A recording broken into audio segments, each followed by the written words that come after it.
Hello dear friend, welcome back to my channel solo ride for peace. और आज मैं यहाँ पर आया हूँ अपनी सोलो बाइक राइड पर ब्रह्मपुरी तहसील में, जो कि चंद्रपुर डिस्ट्रिक्ट में सिचुएटेड है। और ये जो आप रिवर देख रही हैं, वैनगंगा रिवर, जो कि एमपी से भी बहती है और महाराष्ट्र में काफ़ी दूर तक बहती है, गढ़चिरौली उससे भी आगे तक। तो उसी वैनगंगा रिवर के बैंक पर हम लोग आज यहाँ पर बैठे हैं। और इस एपिसोड में आप खासकर ये राइडिंग का एक्सपीरियंस नहीं देखेंगे आप मेरा। मैं ब्रह्मपुरी जो छोटा सा तहसील प्लेस है, यहाँ के लोगों के बारे में कुछ मैं आपको बताना चाहूँगा, जो कि मुझे बहुत अच्छी लगी बातें। यहाँ आया और मैंने महसूस ये किया कि ये जो प्लेस है ब्रह्मपुरी, ये एक्चुअली टाइगर से बहुत ही ज़्यादा ऑक्यूपाइड प्लेस है। मतलब हम लोग तो नॉर्मली जानते हैं कि ताडोबा जो टाइगर रिजर्व है वही सबसे ज़्यादा टाइगर साइटिंग के लिए फेमस है इंडिया में। काफ़ी दूर दूर से लोग वहाँ पर आते हैं टाइगर साइटिंग के लिए, ताडोबा टाइगर रिजर्व में। लेकिन सबसे ज़्यादा टाइगर की साइटिंग ओपनली सिटी के पास में या सिटी के बहुत करीब या कई बार सिटी के अंदर भी अगर होती है तो वो होती है ये ब्रह्मपुरी तहसील में, जो कि ताडोबा टाइगर रिजर्व से कनेक्टेड एरिया है। काफ़ी दूर है यहाँ से, लेकिन वो जंगल ओपन है, कोई फेंसिंग नहीं है। तो टाइगर्स अभी ऐसा कहते हैं यहाँ के जो लोकल्स है ब्रह्मपुरी के और ताडोबा एरिया के भी लोग कहते हैं कि जो टाइगर्स है फ़िलहाल वहाँ पे शायद कमर्शलाइजेशन होने के बाद उनको शोर शायद पसंद ना हो, तो सारे टाइगर जो मूव होकर ब्रह्मपुरी में आए हैं।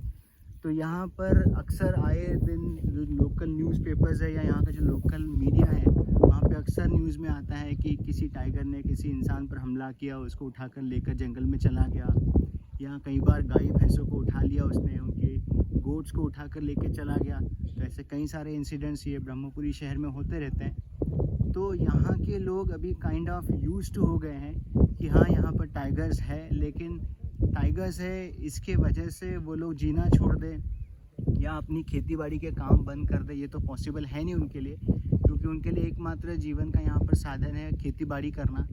काफ़ी सारे फार्मिंग यहाँ पर होती है, फार्म लैंड्स बहुत सारी यहाँ पर, सब लोग यहाँ पर काफ़ी सारी किस्म की फसलें यहाँ पर मतलब बनाते हैं।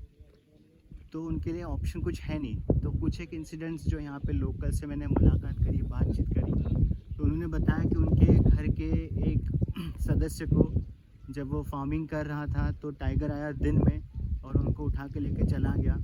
तो काफ़ी पेनफुल इंसिडेंसेस हुए हैं यहाँ पर। काफ़ी सारे मतलब घर का सदस्य उठा के ले जाना, जो कि घर का काम करने वाला सदस्य होता है, तो उसको उठा के लेके चले गया। लेकिन इनके पास खेती के अलावा जो हमारे किसान हैं यहाँ पर ब्रह्मपुरी में कहीं है या फिर पूरे भारतवर्ष में कहीं है, क्योंकि हमारा जो देश है बेसिकली कृषि प्रधान देश है, तो उनके पास दूसरा कोई ऑप्शन है नहीं। वो सिर्फ़ और सिर्फ खेती करना जानते हैं और उन्हें खेती ही बहुत अच्छे से करनी आती है, उनका किसी और चीज़ में मन लगता नहीं है। तो भले ही उनके घर के सदस्य को यहाँ पे टाइगर उठा के लेकर चला गया, उन्हें जान से मार दिया, लेकिन उनके पास कोई ऑप्शन ना होने की वजह से कुछ ही दिनों में वो गम भुलाकर फिर से उसी खेती में अपना खेती का काम रेगुलर स्वरूप से शुरू कर देते हैं। तो दिल से मैं हमारे इन किसानों को बहुत ही दिल से रिस्पेक्ट देता हूँ और इनकी करेज को भी दाद देता हूँ कि किसी के घर का कमाने वाला सदस्य या काम करने वाला सदस्य को टाइगर उनके खेत से उठा के ले जाए, उसके बावजूद भी वो सारे गम को भुलाकर उसी खेती में फिर से काम करते हैं, बीज बोते हैं और हमारे लिए खाना बनाते हैं। तो ये बहुत ही बड़ी बात है, अपने गम को भुलाकर पूरा काम रेगुलरली करते रहना। सच में hats off to the farmers of India. और हमारे किसान भाई, इनका दिल इतना साफ़ होता है, इतना पाक होता है कि जब मैं यहाँ पर ही महेश और उनके एक दोस्त है उनके साथ में एक इंटीरियर गांव में गया। इसके पहले कि आपने व्लॉग में देखा होगा, जो कि मैंने उनको काफ़ी कवर किया हुआ, कौन से गांव में हम लोग गए थे, वहाँ पे टाइगर्स भी आते हैं, मतलब टाइगर प्रोन कोर एरिया में उनका वो विलेज है। तो उन फार्मर्स के घर पे जब मैं गया, उनसे भी मैंने बात किया, तो उनके घर की भी 3 भैंसों को वो टाइगर उठा कर लेके चला गया। काफ़ी तकलीफ़ होती है उनको, बड़े प्यार से बड़े ख्याल करके वो अपने एनिमल्स को बड़ा करते हैं, उसका पूरा भरण पोषण पालन पोषण करते हैं, और वो टाइगर आके उठा के लेते हैं। उनको तकलीफ़ बहुत होती है, लेकिन उनके पास कोई ऑप्शन नहीं है। वो फिर भी अपनी दिनचर्या, अपने कर्म करना कभी भूलते नहीं, कभी चूकते नहीं। तो वहाँ जब मैं उनके गांव में गया, उन लोगों से बातचीत किया, तो वो इतने हम्बल होते हैं हमारे किसान भारतवर्ष के। कहीं पे भी मैं जहाँ जहाँ भी गया हूँ थ्रू आउट इंडिया, मैं जब घूमा हूँ बाइक से, तो मैं किसानों से इजीली कनेक्ट हो जाता हूँ। या पता नहीं उनमें से कौन सी चीज़ है या कौन सा अट्रैक्शन है जो अपने आप उनके पास खींचा चला जाता हूँ। तो भारतवर्ष में कहीं पे भी जाओ तो किसान बहुत ही साफ़ और पाक दिल का मिलेगा आपको। वो नॉर्थ हो, वेस्ट हो, ईस्ट हो या साउथ हो, आप कहीं पे भी जाए, या सेंट्रल इंडिया हो, तो किसान यहाँ का बहुत ही पाक और साफ़ दिल का है। उसके मन में बहुत प्यार है, बहुत दुलार है, और बहुत ही मेहनती किसान है हमारे भारतवर्ष के। तो जब आप उनके घर जाते हैं तो आपको वो जानते हो या नहीं जानते हो, अगर आप उनके घर जाते तो बड़े प्यार से वेलकम करते हैं वो आपको, और जो भी उनसे बेस्ट हो सकता है वो बेस्ट करने की पूरी कोशिश करते हैं। तो कल जैसे महेश मेरे दोस्त के साथ में यहाँ पर ब्रह्मपुरी के करीबन 35 किलोमीटर 40 किलोमीटर दूर इंटीरियर में जंगल के बीच में गांव में जब मैं उनसे मिलने गया, तो बड़े ही प्यार से उन्होंने वेलकम किया। खाने का बहुत खूबसूरत अरेंजमेंट किया उन्होंने वहाँ पर। और जिस कार से हम लोग गए थे, महेश की कार से, थोड़ी धूल मिट्टी चढ़ गई थी उस पर, जो हम लोग जंगल से राइड करते हुए गए। तो जो वहाँ पर उस घर के ओनर थे, वो हम लोग जैसे गाड़ी से उतरे तो वो आए कपड़ा लेकर, उन्होंने हमारी गाड़ी साफ़ कर दिया। हमने उनको कहा कि अरे क्यों कर रहे हैं, रहने दीजिए, हम लोग कल सर्विसिंग करा लेंगे गाड़ी को। तो बोले नहीं, थोड़ी सी तो धूल मिट्टी है, मैं साफ़ कर देता हूँ बोले। तो बड़े ही ईजीली, बड़े ही सहजता से उन्हें हमारी गाड़ी पूरी क्लीन कर दी। और बाद में मैंने उनसे बात किया कि आपने ऐसा क्यों किया? अरे बोले अभी गाड़ी रखी है, थोड़ी देर बाद जाओगे आप, 2 घंटे बाद, तो धूल अच्छी नहीं लगती, मैंने साफ़ कर दिया। तो आई वाज सरप्राइज्ड कि उन्होंने इजीली कैसे क्या साफ़ कर दिया। तो बोले कोई बात नहीं, इसमें क्या बात है, बोले कोई बड़ी बात तो है नहीं, उन्होंने साफ़ कर दिया। फिर जब मैं उनके घर के अंदर गया, तो घर के अंदर मैंने कुछ फ़ोटोज़ देखी। जो शख्स ने हमारी गाड़ी क्लीन करी थी, उनका सत्कार यहाँ के एसएसपी रेड्डी सर थे, उन्होंने उनका सत्कार किया था, क्योंकि वो गांव के पुलिस पाटिल है उस गांव के। तो वो काफ़ी बड़ी शख्सियत होती है, हर गांव में जो पुलिस पाटिल होते हैं, महाराष्ट्र में है वो, तो जो पुलिस पाटिल होते हैं वो प्रधानी होते हैं उस गांव के, बहुत इम्पोर्टेंट शख्स होते हैं वो उस गांव के। तो उनका फेलिसिटेशन, एक प्रशस्ति पत्र उनको इस ब्रह्मपुरी शहर के एसएसपी ने देकर उनको फेलिसिटेट किया हुआ है। उसके अलावा जो उनके गांव के पास में जो पुलिस स्टेशन था, वहाँ के पीआई ने भी उनका सत्कार किया, तो उनकी ऐसी बड़ी बड़ी फ़ोटोज़ वहाँ पे लगी हुई थी। तो इतने बड़े शख्सियत के, मतलब जो है वो इंसान, वो इतने हम्बल है, इतने काइंड है कि मैं समझ ही नहीं पाया कि इतना हम्बल कोई इंसान कैसे हो सकता है, इतने इजीली कोई काम कैसे कर सकता है। तो जब मैं महेश से बात किया, तो उन्होंने कहा कि कपिल, यहाँ पे मैक्सिमम जो आप किसान भाइयों से मिलेंगे वो इतने ही साफ़ और पाक दिल के, उनके दिल में ऐसा कुछ रहता नहीं है, वो बहुत दूर का सोचते भी नहीं है, वो इमेज, ईगो, प्रेस्टीज, ये सब चीज़ों के बारे में सोचते नहीं है। बोले उनके दिल में जो चीज़ आती है वो लोग बिल्कुल पूरे दिल से करते हैं। बोले फिर वो खेती बाड़ी हो, एनिमल्स का पालन पोषण हो, बोले या घर में आए कोई मेहमान हो, उनकी मेहमान नवाजी में ऐसा कभी कोई चीज़ सोचते नहीं वो लोग कि ये चीज़ करी जाए या ना कही जाए। अगर उनको अच्छा लग रहा है दिल से तो वो कर देंगे। तो इतने साफ़ और पाक दिल के हमारे किसान होते हैं। तो मैं ये विज़िट में ख़ासकर यहीं सीखा हूँ, यहाँ पर ख़ासकर ब्रह्मपुरी में जब आया, लोगों से मिला, तो हमारे किसान भाइयों से, कि किसान भाइयों के दिल में जो प्यार है और जो आदर भाव है हम सभी के लिए, that is really unprecedented experience for me.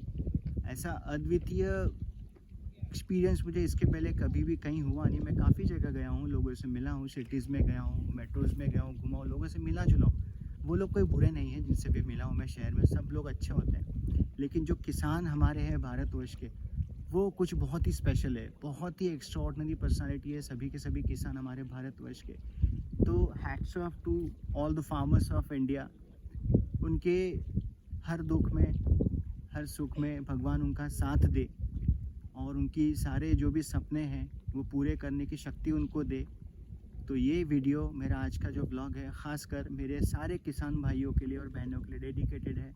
So great thanks and great salute to all the farmers of India, जो कि बड़ी मेहनत से, बड़ी मशक्क़त से, भले उनके घर के जीवों का नुकसान हो जाए किसी एक्सीडेंट में कहीं, या कोई सुसाइड कर लेता है किसी वजह से, या कभी कोई वाइल्ड एनिमल उनके घर पे हमला करके उनके घर के जीवों को उठा के ले जाता है, उसके बावजूद भी वो हमारे लिए खेतों में काम करना कभी बंद नहीं करते। और इनसेसेंटली रेगुलरली वो खेतों में काम करते हैं ताकि हम लोग या हमारे भारतवर्ष के सारे सिटीज़न भूखे ना रहें। इसकी वो पूरी गारंटी हमारे किसान भाई उठाते हैं। तो बहुत दिल से मेरे सारे किसान भाइयों को great salute and great thanks to all the farmers of India. So this video is specially dedicated to the farmers of India. Thank you so much for being with me till the end to watch this video specially dedicated to farmers of India, and you are watching this on my channel Solo Ride for Peace। अगर हो सके तो ये video आप ज़रूर share करिए ताकि हमारे देश के जो सिटीजन्स जो काफ़ी बिजी अपने लाइफ में वो थोड़ा सा हमारे किसानों के बारे में जाने करीब से, उनके दुख क्या होते हैं, उनके तकलीफ़ क्या होते हैं। उसके बावजूद भी काफ़ी भी दुख हो उनके ज़िंदगी में, काफ़ी तकलीफ हो, लेकिन उनके चेहरे पे हमेशा मुस्कान होती है और जो भी काम वो करते हैं बड़े दिल से करते हैं। काफ़ी कुछ सीखाऊँ मैं इनसे। कोशिश करूँगा कि मैं उनके जैसा ही खुश रहूँ हमेशा और जो भी काम करूँ पूरे दिल से करूँ और जो दिल में आए वो ज़रूर करूँ। किसी को हर्ट कभी करते नहीं हूँ, ऐसी कोई बात नहीं कहते हैं, ना ऐसा कभी कोई कृत्य करते किसी को थोड़ा भी हर्ट हो। तो मैं भी कोशिश करूँगा अपनी ज़िंदगी में उनसे कुछ सीखने की, कि मैं भी किसी बातों से या कृत्य से किसी को कभी हर्ट ना करूँ। तो काफ़ी कुछ सीखने को मिला है मुझे इस विज़िट में, जो कि मैं ब्रह्मपुरी में आया था। ब्रह्मपुरी के लोग सच में बहुत ही काइंड है, बहुत ही हम्बल है और पता नहीं कोई बहुत ही स्पेशल सी चीज़ है यहाँ पे ब्रह्मपुरी में जो आया। तो अभी शायद आज मैं आया हूँ यहाँ पे पहली बार। अब लगता है जैसे मैं जब कभी मन होगा तो मैं हमेशा आते रहूँगा यहाँ पर। ब्रह्मपुरी करीबन सिर्फ 130 किलोमीटर है नागपुर से और अच्छा रोड भी है, तो मैं अभी आते रहूँगा। महेश को मैंने प्रॉमिस भी किया कि अभी मैं अक्सर यहाँ पे आते रहूँगा और लोगों से मिलते रहूँगा। और भी कुछ चीज़ों के बारे में उसने बताया मुझे जो बहुत ही स्पेशल और बहुत ही इंटरेस्टिंग लगी, मुझे चीज़ें सीखने लायक लगी। तो नेक्स्ट टाइम भी जब मैं आऊँगा तो महेश के साथ और भी नई जगह पे जाऊँगा, उसका भी मैं व्लॉग बनाऊँगा। तो ज़रूर आप देखिएगा और बने रहिए मेरे channel solo ride for peace पर। God bless you. Thank you so much. Thanks.